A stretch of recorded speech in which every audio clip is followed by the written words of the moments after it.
Hi, I'm Ken Harbaugh, former U.S. Navy pilot and host of Warriors in Their Own Words. The freedoms we enjoy as Americans have, since our nation's founding, been secured by the sacrifices of those who rose to defend them. Our mission here is straightforward: to preserve their stories, both to honor their service and to ensure that we learn from it. Every warrior story carries a lesson. It is our privilege to share those with you.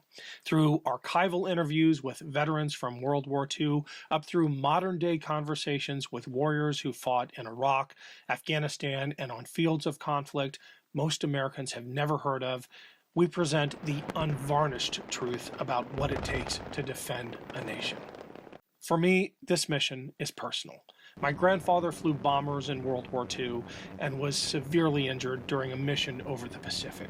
He was shot through the leg by a 20-millimeter round, but still managed to bring his aircraft and crew home. My father flew Phantoms in Vietnam and was also hit by enemy fire, but managed to make it back to a base in friendly territory. I grew up on these stories. They helped shape the person I became. I've no doubt that my own military service as a combat reconnaissance pilot was inspired by their example. As citizens of a free nation, we owe everything to those who have gone before us. But to safeguard that freedom, we must work to understand their sacrifice, their stories, both to honor their memories and to strengthen our own resolve to protect what we have inherited. Our mission here is to present first-hand accounts from those who have defended this nation. This is the unvarnished, unsanitized truth of service and sacrifice from those who lived it. This is Warriors in Their Own Words. They were the glider men of World War II. Specially trained pilots and soldiers who went to war in flimsy canvas and wood aircraft. These unarmored and unarmed gliders took them silently on a one-way mission deep behind enemy lines, delivering troops and equipment into the most dramatic battles of the war.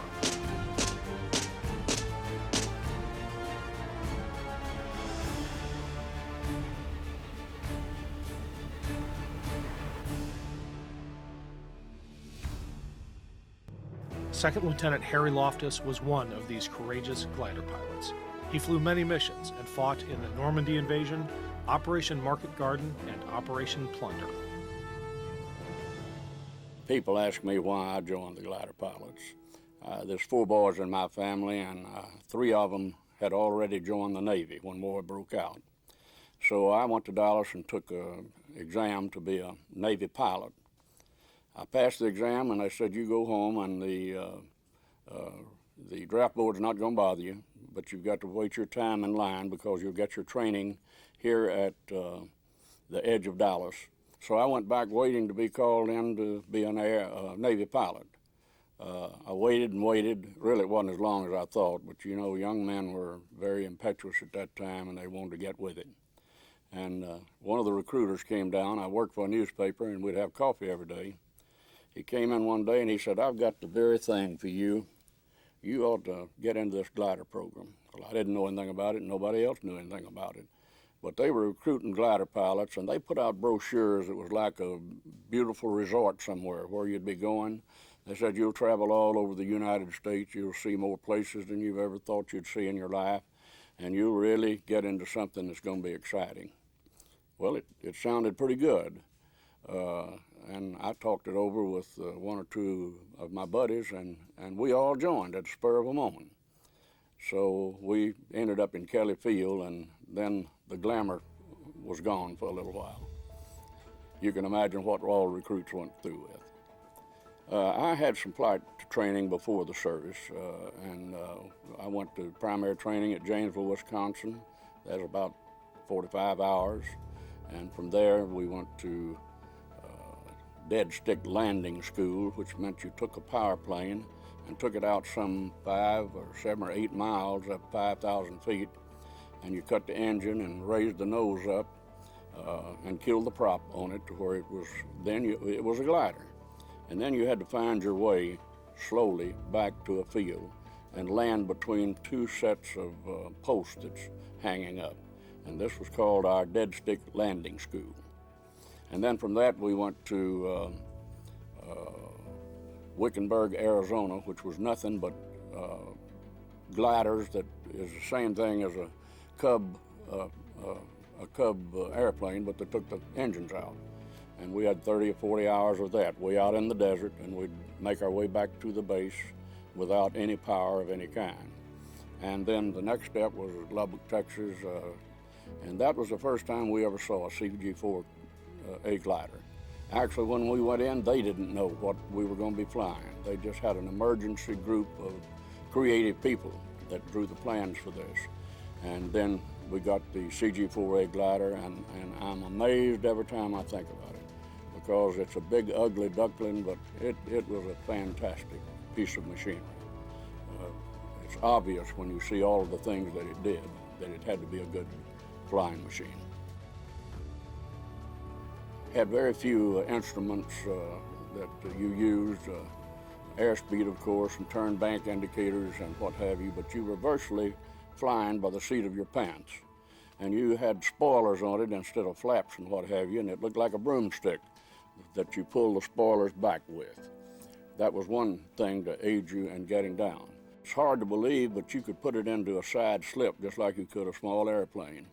And then finally, and I had to use it D-Day in Normandy, although I didn't know how it was going to work, we had deceleration chutes, and we pulled a chute much like the space people do now.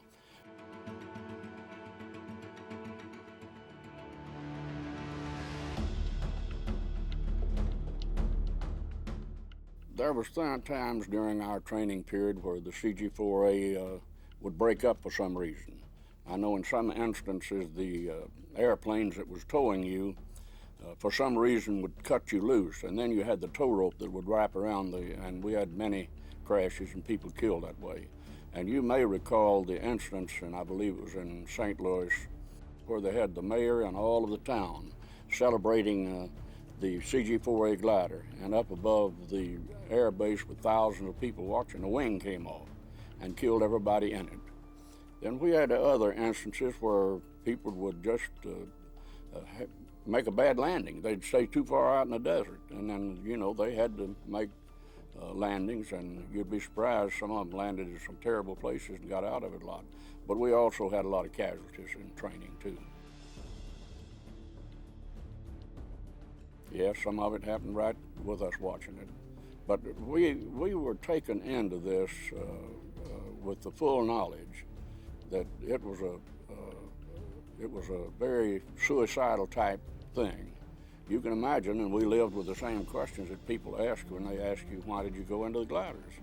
And we knew that we were going behind the lines every time. We were going to land right in the middle of the enemy.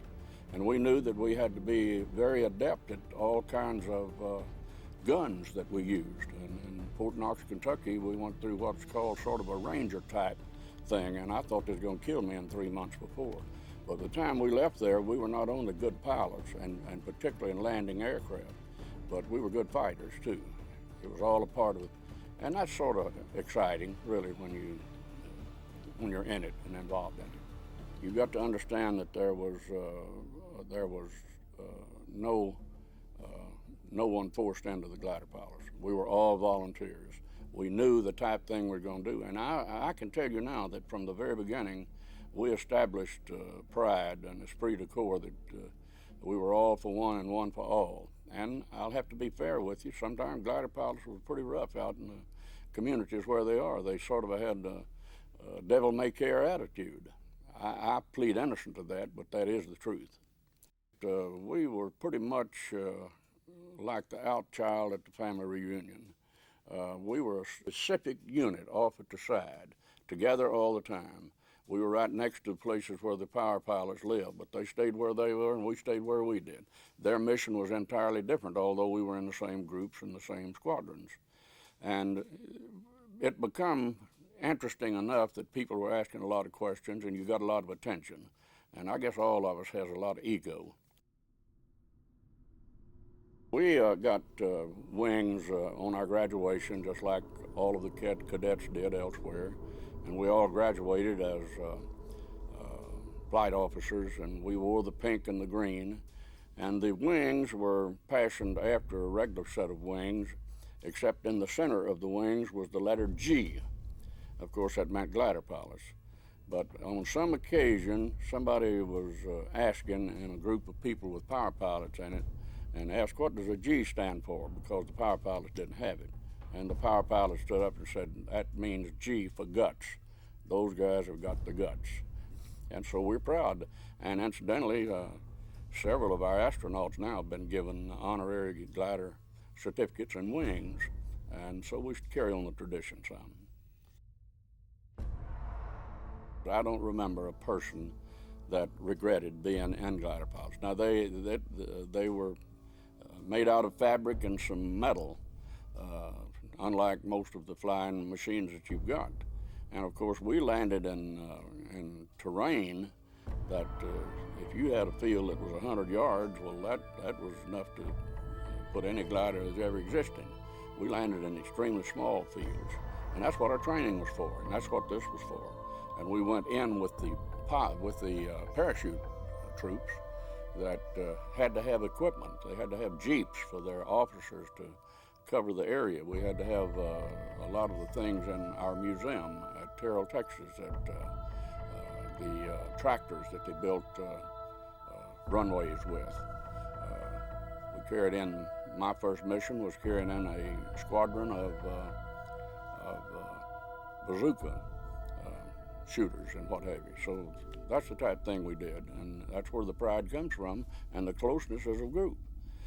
We were trained to fight the minute we got on the ground, and we were trained for that just like any other soldier was. But our orders was, when things are consolidated, you get back to the base as quick as you can. We may have another mission for you to fly immediately.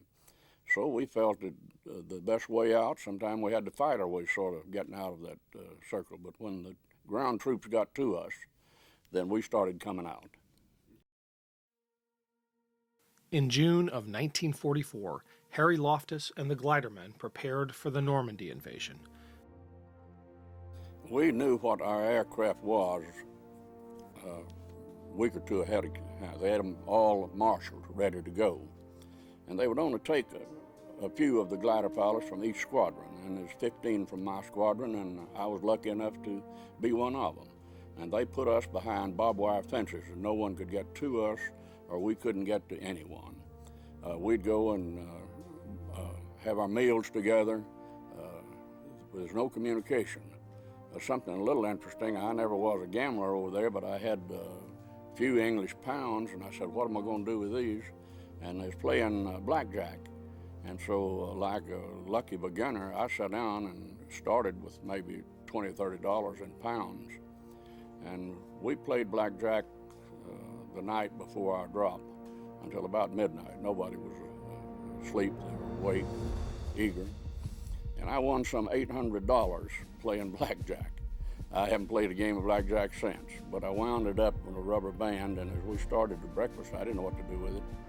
I had a very good friend named Kermit Kennedy in Florida, and I saw him and I threw him a pass of these bills and said, send this to Mom. And of course he did immediately. But we were briefed each day where we were going, and there was one thing that seems like it was not very fair, but when they briefed us during these days of briefings, they gave us pictures from an airplane at 20,000 feet. Well, you know the story about Normandy and the hedgerows, and then also it should be said that where the hedgerows were was also a large dam circling, say, a rectangular field, which was a terrible thing for even tanks to go over, much less a glider to fly through. Now, we didn't get all of that information, and when we looked down from 20,000 feet, it looked like hedges. But when we got to the beach and they're shooting at you from all directions, then you look up and see nothing but tall trees in front of you, then you had to do some tall thinking. You look straight down, then you could see that little field. So what I'm trying to tell you is they didn't tell us everything about that.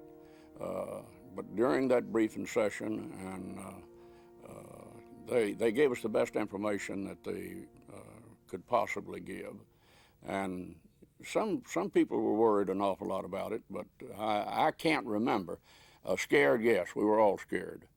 but not one time do I know of any of my friends or myself were scared enough that we didn't know just exactly what we were going to do when we cut off of that tow rope and where we were going.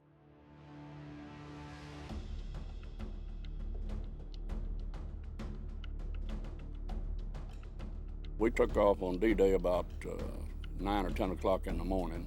We had spent a lot of time with the troops that we were carrying, because you can understand that there was no people in the world had more guts than the 82nd or the 101st Airborne. They were great, great soldiers. But they were worried about something they didn't understand, and that was a glider. You know, some of them had been glider troops and knew, but others had never been inside a glider. So I spent an hour, 2 or 3, getting to know every one of the men's names, and trying to console them and tell them what we were going to do.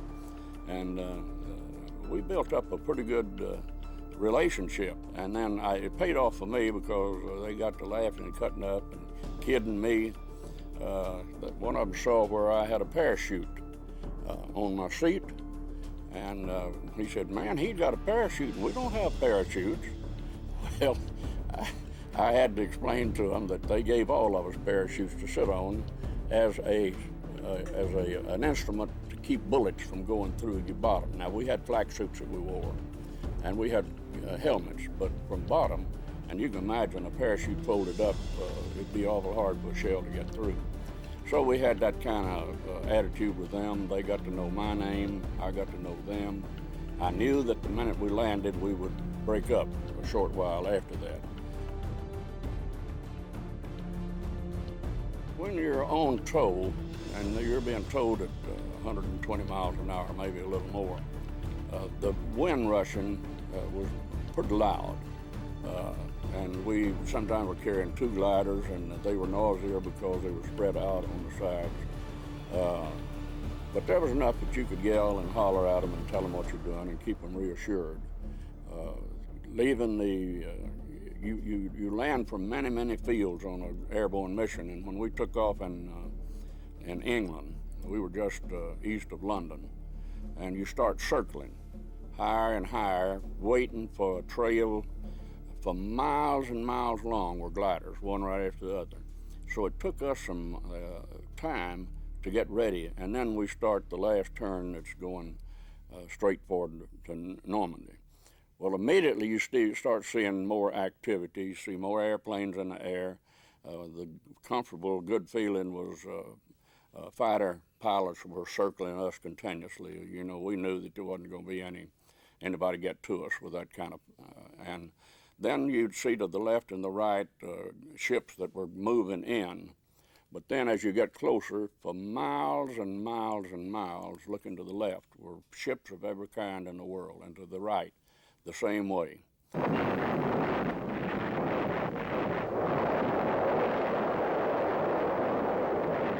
And you could hear the tremendous boom of the big warships, and you could see them hitting on the beaches and so forth. And there wasn't much reason to get excited or fearful where we were outside and looking going in. But all of a sudden, you're right at the beach. And then you find out about anti-aircraft fire, and you find out about small arms fire. One thing about gliders, at the altitude that we had to go in and set a pattern from, they could take whatever weapon they had, a 45 automatic, and you could just about hit a glider.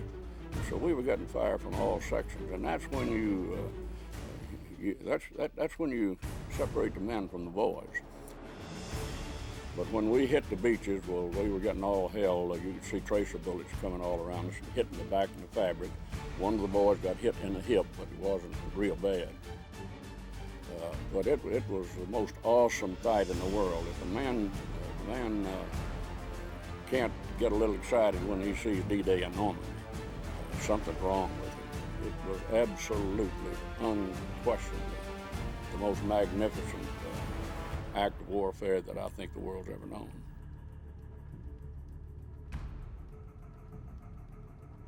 You don't dare fail to pull your chain or your release of tow off of the rope, because the orders of the power pilots is if they get past a certain point, you turn them loose.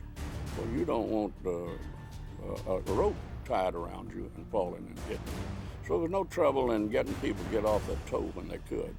And so the pilots were constantly looking and gauging about where we was going to get the green light and seeing what kind of fields they were. Every once in a while you see a good field, but when you did, you'd find 10 gliders already taken. So you got to fight for position when you got down. And the instance where I landed in an apple orchard. But I had set a very good 270-degree pattern, but I looked off to my right, and there were 3 gliders coming right into me. And they were getting it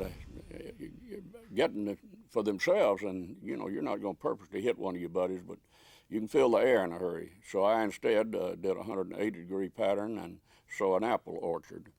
And I knew that those were not real bad trees to hit, and set a pattern using flaps, all the flaps that I had, and had it in a slip.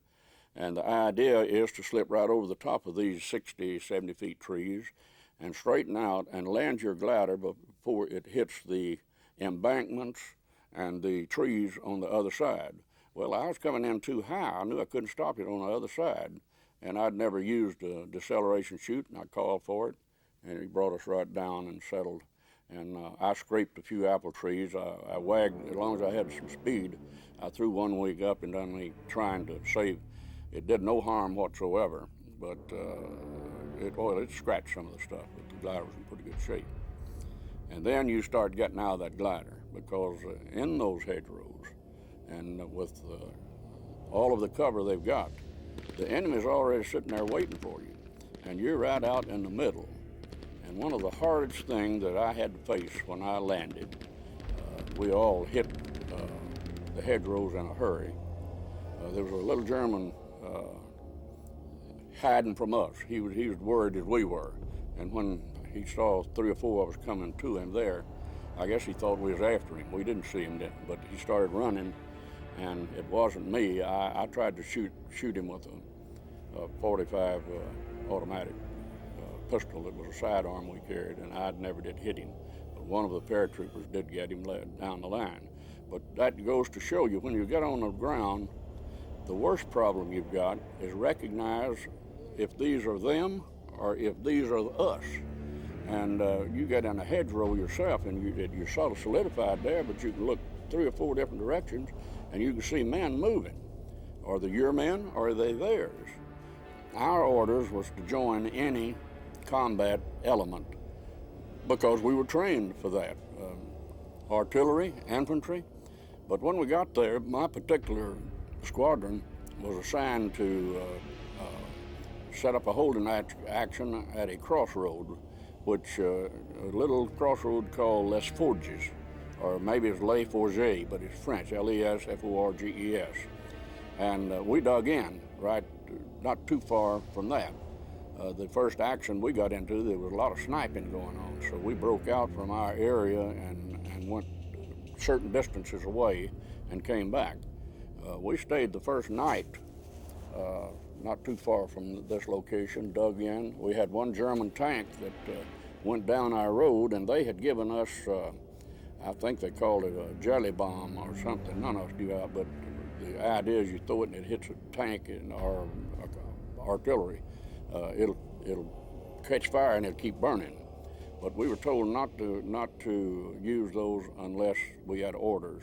Well, sure enough, this tank came through, and we were all along there, and we let it go, and sure enough, we saw the reason why. Is down the road, we heard 2 or 3 big blasts, and we had carried in 75 millimeter houses and 57 millimeter anti-tank guns, and I don't know which, but they got the German tank that's going through. But then daybreak, right at us, there were several people killed. There was one horse and glider that I counted 10 men lined up with parachutes over them, so I know that there was that many fatalities in that one, and it was right in our field zone. Then we had our own that Buck Lindsay, a very courageous man from Fort Worth, Texas, was the first man we had killed. We knew we had to face it, but you're not ever really ready for that type thing. You started looking for your group. You were scattered a pretty good distance because they took what fields, but things have a way of pulling together. You see somebody and you say, have you seen so-and-so? And finally we got together. Now we had the commanding officer of the glider pilots who was a captain named Captain Kirkpatrick. And he was the one that made the decisions of when we move and when we don't, unless we went out on a reconnaissance of our own, and then one of us would take over what we did. So we were pretty well trained about how to join any outfit. On other missions, I actually joined the units, but in Normandy, when they had given us the orders to try to keep closed the right of way down to the beach, because about 10 miles in it was under water. I don't remember whether it was intentional flooding or what, but there were bridges across these causeways, and they wanted us to see that the Germans did not get across those bridges there. So we had Germans behind us that was already working against our landing forces, but we had them behind us that was trying to get to the beach for counterattacks. And so there's a way you get together. And sometimes you might not be with your group whatsoever. You maybe find a buddy that's a glider pilot that you didn't know.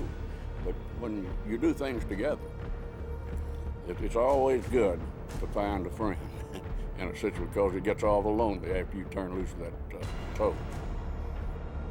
But in any event, we stayed together, and we were to stay until the ground troops got to us. And I believe it was a truck that had supplies moved in. And of course, everybody's hollering real good because they haven't seen anybody come from that. We don't know whether they're going to take that beach or not. And we had very little communications, but when it came, then we started moving our way out toward the beach. But we'd have to stop and dig foxholes and fight a counterattack, or there's crossing the roads. We had a lot of experiences like that. And I believe it was the end of the third day we got back to the beach. And lay out on the beach, they had done such a magnificent job of hanging balloons up above and what have you. Whatever attacks we had, and we had some bombing coming on, and it was from a high altitude. And we had fighters, believe it or not, up there at night trying to find them. The head of the flying part of the invasion told Ike a week or two ahead of time, he says, you can't send these gliders and troops in. They've got it covered. You can't land. It's going to be unsuccessful. You're going to have a 75% casualty. And there's a bunch of and nothing more happened then until the day before. And he went back to Eisenhower, and he told him again, you should not do this. Well, Eisenhower said, I'm set with the blue bloods of all of the American mothers sending their sons into this. But we have got to have Normandy consolidated so we can go into Cherbourg, which is a big place that ships could come into with supplies. We've got to take it, and I've got to send them. And I think that somebody said he prayed over it, but that night he says it's a go. And so knowing all of this, he made the decision that we went in. Now, you've got to understand, we knew from the day we graduated that gliders had no engines.